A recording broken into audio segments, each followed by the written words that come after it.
Here I'm doing my field work where I am checking how weather conditions and type of fuel is affecting the fire behavior. My field work is based on making ignition experiments, so-called prescribed burnings. However, we will call them ignition experiments, where I'm checking fire behavior during low-intensity fires. What can we do with the data I'm collecting?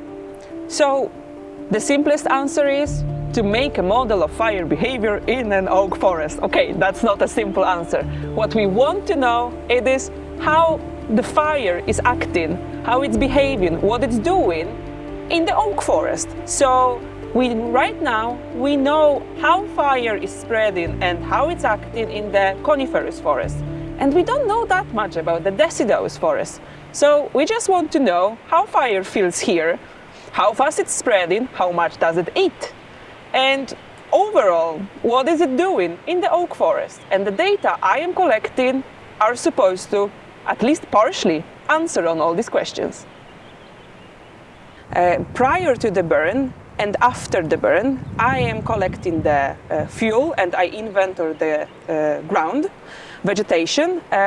Also, during the burn, I am recording what is happening. I'm recording weather conditions as well as I'm recording the temperature of the fire, and I'm recording the fire itself, so I can check how fast it was spreading and how high and how long were the flames.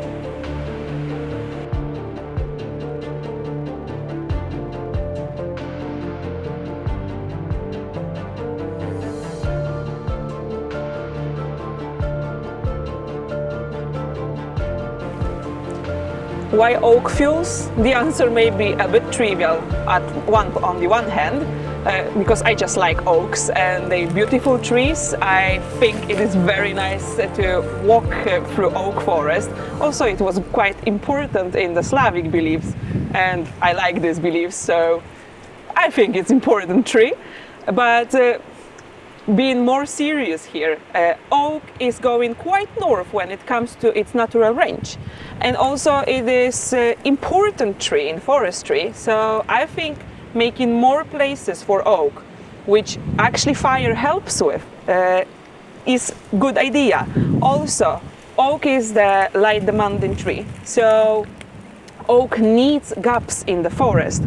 So also the prescribed burnings or ignition experiments may help on the research to develop the idea where oaks can or how oaks can naturally appear or come back to the forest where they're not anymore because it got too dark.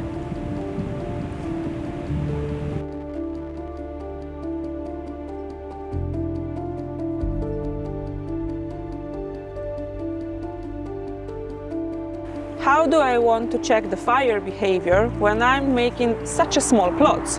Or how am I checking fire behavior when I'm only with several people in the field and I'm planning to burn the forest? The answer is simple or not once again. My plots are around 2 meters wide and up to 5-6 meters long.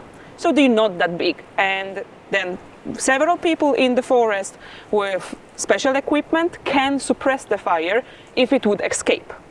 This is a compromise because during such a small fires with the low intensity, I can still check several elements of fire behavior. I can check how fast does it spread with the low intensity. I can also check how much fuel does it consume.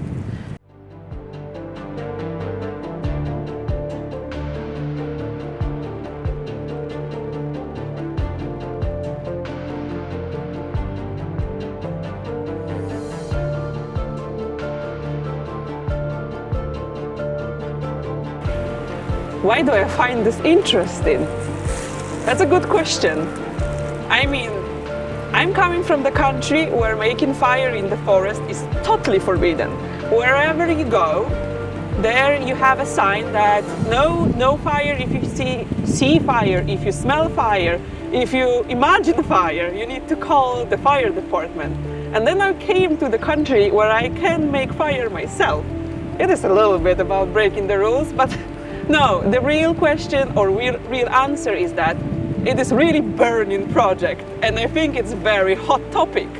And for me, the fire research when it comes to nature preservation is just very, very interesting, and I think it is a good way of planning my future, because we really got interested in taking fire back to the forest like it used to be many, many, many years ago. So now we need specialists in that area, and I wish I will become one of them.